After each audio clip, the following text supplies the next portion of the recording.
Hi guys, and welcome back to Armoured Warfare, and the second of the three videos concerning the Fox tanks that we've got on the store at the moment. I did mention this one in the AMX video. I don't know if you've watched that one yet. I was undecided whether to do all three at once, and I've decided to do two today. I think the tier 8 one I'll upload in the morning, because I don't think I'm going to have quite enough time to get it finished off today. So again, you know, I don't think I need to say it with this because they don't seem to be nerfing and buffing things like will the tanks do, but the sort of things I'm going to say about this tank, you know, with damage, etc., blah blah blah, they're correct at the time of publishing this video. Just to, you know, put that in there straight away in case I'll put this video up in a week later they do change something, which seems to be happening a lot with World of Tanks at the moment.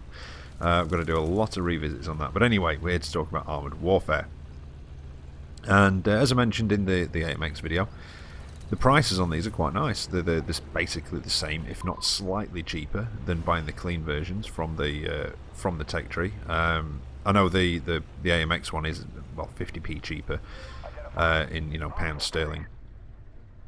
And this one, the XM1, very, very decent price. Tier 6 premium tank, only £12.99, £12.99.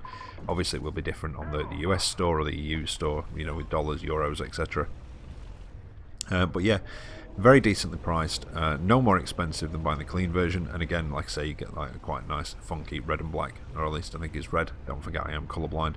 A red and black camouflage. It's not red, it's orange. It's probably not. It's probably like green or something, knowing my look.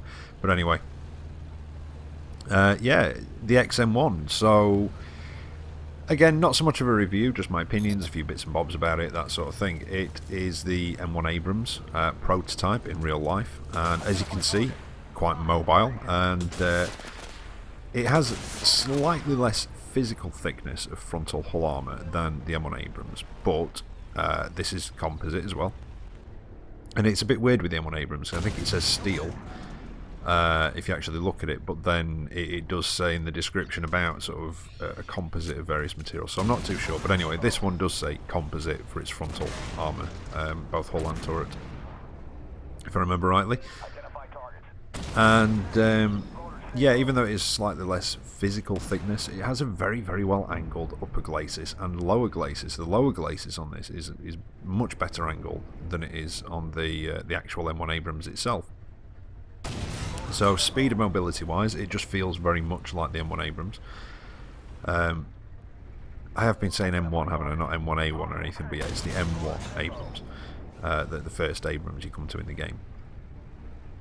And yeah, very reminiscent of it. I've been through that. I've got the M1A1 myself now, so I've been through the M1, and it kind of did just feel like I'd jumped into the M1 again. So it is very reminiscent of that with mobility wise. So it's very nimble, mobile for it, especially for a you know, main battle tank. Some of the ones in the games, you know, even at tier 6, can be a bit sluggish. Well, not sluggish, but you know, a bit slower. That sort of thing. So yeah, quite mobile for a battle tank. The gun itself is very, very comparable to the sort of fully upgraded M1 Abrams, and I mean that you don't, you know, obviously you don't change the gun, but your ammunition changes. You know, you unlock better ammo, etc. I think, if I remember rightly, this has slightly better rate of fire at 6.86 rounds a minute. I think, if I remember correctly, and I think the M1 Abrams stock, you know, without any, you know, without skills. Or is it without skills? Could be. Yeah, I think it is. I was looking. I'm just trying to think if I was looking on the active skill bit or the sort of the normal thing. I think that's about 6.06 rounds a minute again. So slightly better rates of fire. The slight drawback with this over the Abrams is that when you've got the Abrams with all your ammunition unlocked, the M1 Abrams armor piercing ammunition does more damage than the armor piercing ammunition on this. Now, with this, the actual heat and armor piercing do the same amount of damage. It's almost like you've got the stock armor piercing from the Abrams, which would kind of make sense if this is a prototype, but you know. And I think penetration wise, they might be quite similar as well. The heat and AP on this, although I might be getting confused with that. I've been looking at the stats for 3 tanks in a game that I'm not 100%, you know, I know the game, I'm, you know, mostly familiar with it, but I'm not 100% sort of familiar with it, so I've been looking at quite a few different sort of stats and facts and figures. But yeah, other than that, you know, the gun itself very comparable to the M1 Abrams one, as I said before. Accuracy is decent, rate of fire is quite decent. Damage, well, it's sort of, I would say it is an American tank, but obviously, you know, we have mercenary groups on here, so but, you know, you kind of still talk about them nation-wise, if you see what I mean. So the American tanks, they don't do as much damage as things like the Russian ones or the Chinese main battle tanks. They do more damage, but they generally have a bit less rate of fire, and they are normally, from my own experience so far, seem to be a little bit slower.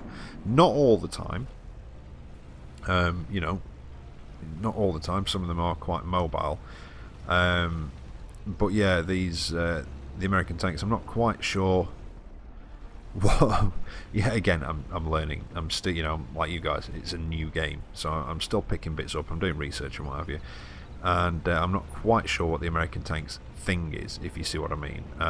Whereby, obviously, you know, so far you look at the Russians or the Chinese, they do some good damage per hit. I'm not sure whether these are probably a bit more accurate. I think is probably what I seem to be getting from them, that they do seem to be a bit more accurate. But yeah, the XM1. I know I said about the AMX is maybe a good tank for starters, although TD line, lightly armoured, that sort of thing might not be too good if you're a sort of a brand new player. But it is a good introduction to TDs if you've only been playing main battle tanks or lights, whatever. It is a good intro to TDs. Because it's tier 4 as well, it'll give you more of an idea of how they're sort of going to progress, rather than trying to start down at the bottom. And you know, sometimes it can change quite a bit between sort of tiers 2, 3, 4, etc. But the XM1 is a very good sort of upper mid tier starting premium for new players.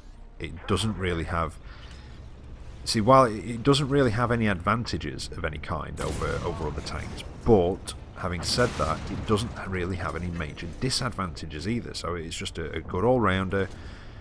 Nice main battle tank. You can earn some decent money in it. It's got decent armor. You've still got to angle a little bit, like you do in, you know, most things. You know, that's just sort of common sense. But it's got a decent turret front. I go toe to toe with the Leopard 2 AV possibly a couple of times, and he was struggling to damage me both times. The second time, because we weren't quite on level pegging, he could get a bit of a better angle at me. But yeah, it was.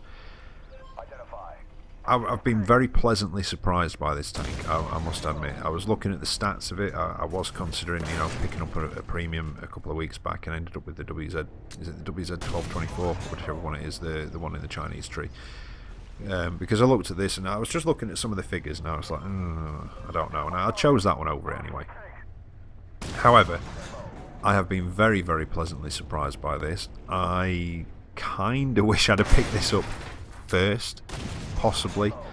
I think I've been enjoying it more. The WZ1, it's decent armor, it packs a punch, but it's just a bit sluggish. This does not, I don't know, it just doesn't feel sluggish for a main battle tank. There are probably quicker ones, there are probably slower ones, but again, it's just an all-rounder. It's got just decent, you know what I mean, it's just decent everything. As I said before, no real main disadvantages, but no real advantages either.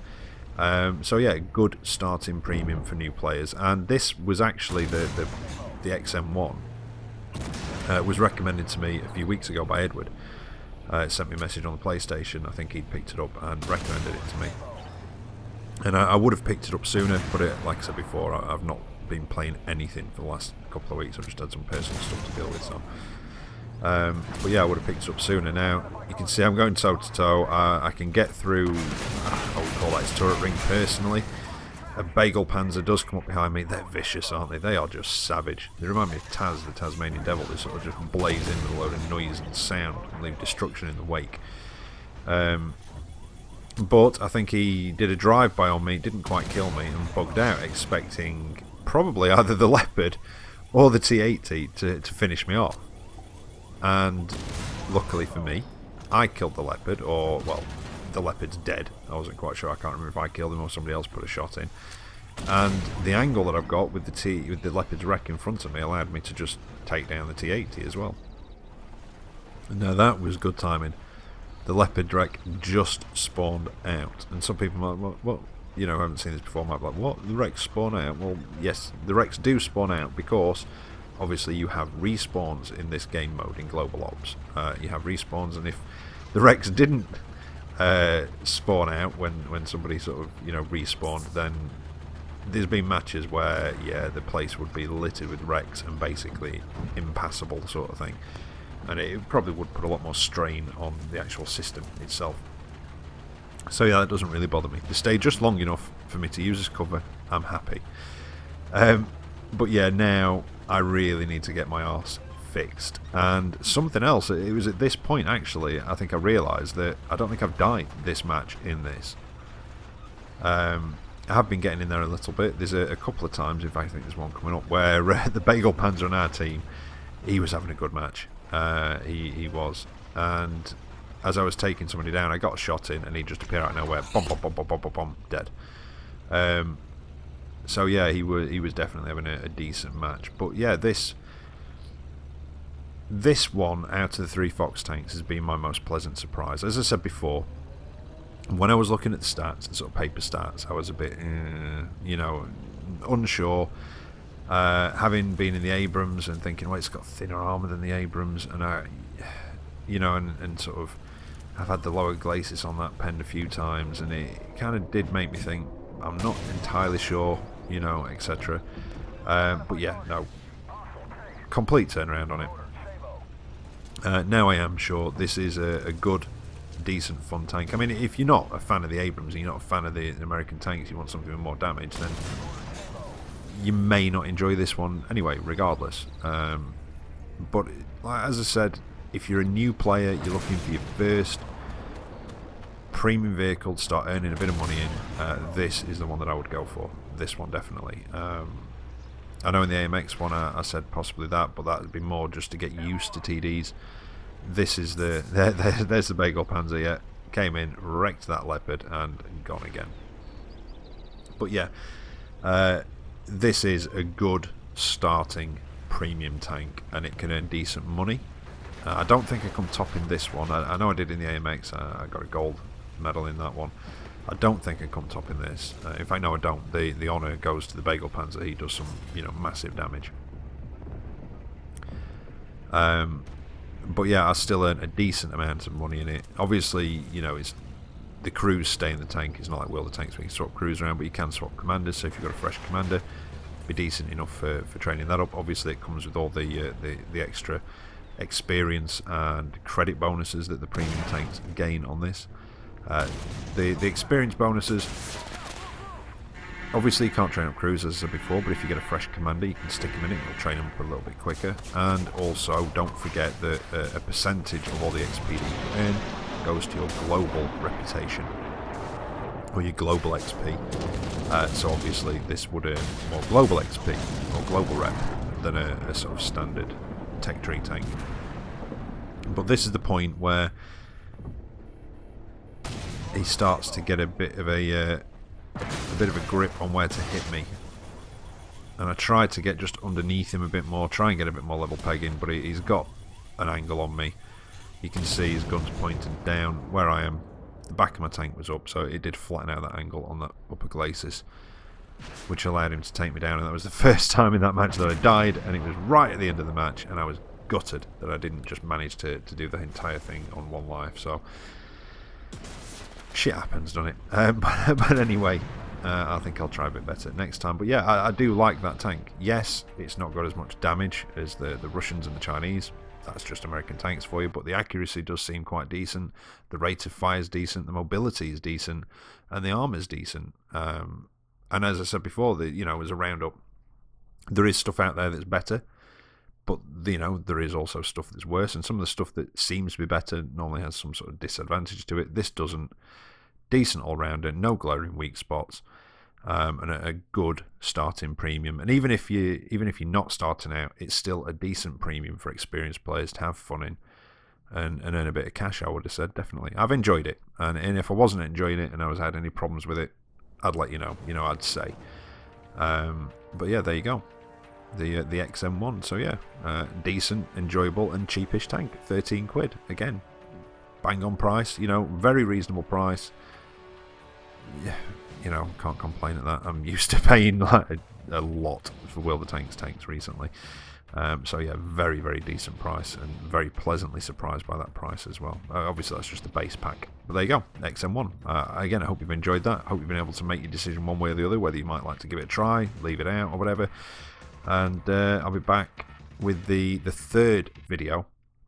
I'm going to do that tomorrow morning, which will be the Friday the 13th. There you go.